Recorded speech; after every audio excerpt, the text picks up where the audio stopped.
certainly there's been an increase across the world, and certainly there's been a marked increase in Australia in people shopping on the darknet from about 4.3% a couple of years ago. It went up to 7% last year, and it's now above 10%.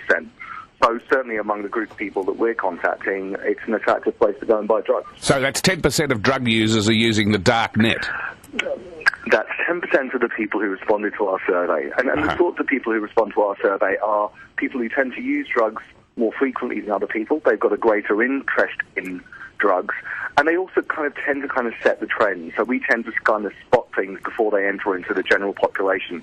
But the finding of people buying drugs on the dark net was something that we saw, across many countries this year. These people who've responded to your survey, first of all, would you vouch for their honesty in their answers, and what would their incentive be?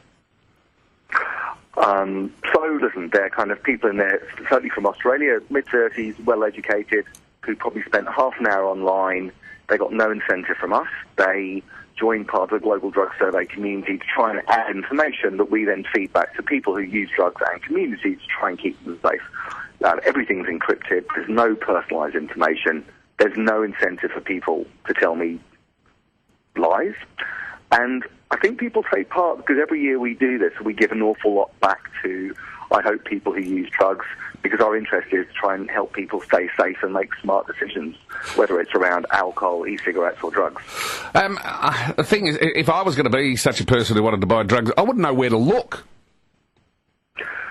No, but, it's a bit like whatever your pastime is, So if I wanted to go fishing, I wouldn't have a clue where I'd get my nearest rod, and I wouldn't know what I'd want to put on me tackle or me bait. If you're interested in the pastime, you know where to go. I've got cyclist friends of mine who can buy the most bizarre rubbish to fit on their bike. And if you like taking drugs, you make sure you know where you can buy drugs.